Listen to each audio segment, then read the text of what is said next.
মানুষ বলে একা একা সামলানো নাকি বাচ্চা বাইরে সম্ভব না। তো তোমরাই দেখো আমি এখন কেরালাতে আছি, তো কি করি আমার বাচ্চার সাথে, কি করি একা একা নাকি বর। নমস্কার বন্ধুরা, আশা করি সবাই খুব ভালো আছো আর আমিও ভালো আছি।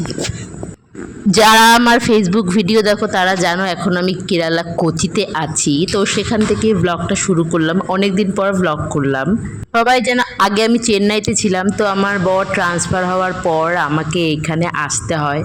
তো সত্যি কেরালা একটা অসাধারণ জায়গা, সত্যি খুবই সুন্দর, একদম শান্ত পরিবেশ, কেউ ঝগড়াঝাটি সেরকম করলেও শোনা যায় না।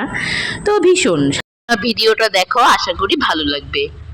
কেরালা মানেই তো নারকেল গাছ সারি সারি আর সুন্দর শান্ত প্রকৃতির একদম ধীর, কিন্তু তার মাঝে এরকম বাইরে একা হাতে এরকম একটা ছোট্ট বাচ্চা সামলে, এটাই আমার এখন সংসার।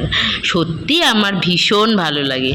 7-8 মাসে বেশি এখানে হয়ে গেল বাড়ির থেকে এসে। তো এখানের ভালো মন্দ দিক দুটোই আছে। ভালো দিক হলো এখানকার শান্ত পরিবেশ, ধীর স্বভাব, সবাই খারাপ না মানুষ, যদিও আমি ঘরের থেকে আমার বর ছাড়া বেরোই না, একা একা বেরোতে হবে মনে হচ্ছে এবার তো। আর খারাপ দিক বলতে গেলে কিছু খাবার দাবার, কারণ আমি না বাইরের খাবার সেরকমটা খাই, খারাপ না ভালো, কিন্তু ওই যে ধরুন কোনো জায়গায় একটু ঘুরতে গেলাম, সেখানে গিয়ে একটু হোটেলের খাবার খেলাম, আমি সেটা খেতে পারিনি।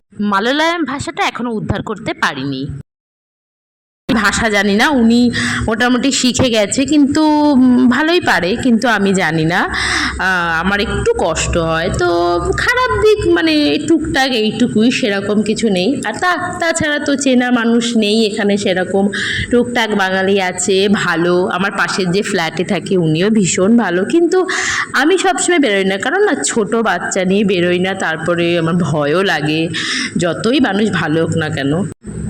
অনেকে আমাকে জিজ্ঞাসা করে যে আমি বাচ্চা সামলানো একা একা বাইরে পারি কিনা, কারণ উনি তো থাকেন না। আর আমি আগে জব করতাম, সেটা তোমরা জানো, কিন্তু এখন তো সেটা করি না, বাচ্চা নিয়ে সম্ভব না।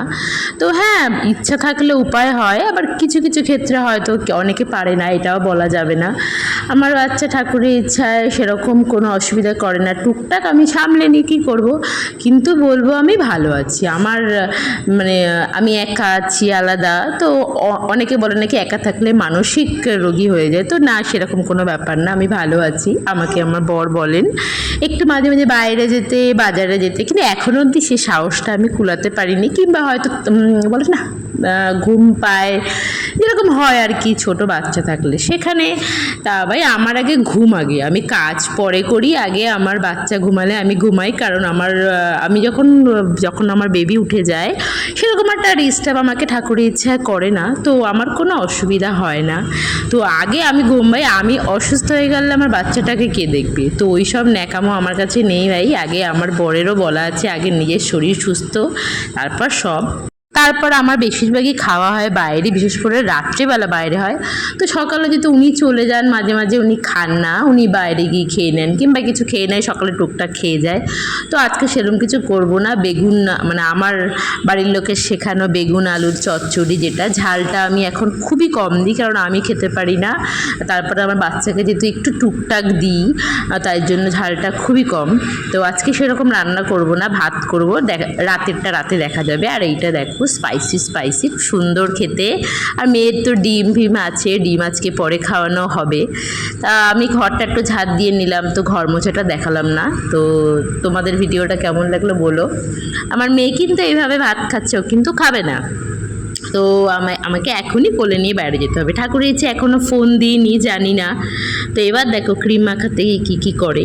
তো মানে একাকিত্ব বলতে বাড়ির সবাই থাকলে তো ভালো লাগেই, এখানে তাদের থেকে তো মিস করি অনেক, আমার ভাই বোন, আমার বোন সব মানে অনেকে আছে যাদের আমি খুব মিস করি, যাদের সঙ্গে থাকলে ভালো হতো, কিন্তু কী করা যাবে। কিছু কিছু সময় ভবিষ্যতের কথা চিন্তা করে বাইরে থাকাটা আমার কোনো অসুবিধা হয় না, আমার খুব ভালোই, আমি আনন্দ করি ভাই। আমি নিজের মতন থাকি, নিজের মতন চলি, আর আমার বরের কোনো বাধা নেই। সবাই ভালো থাকবে, সুস্থ থাকবে।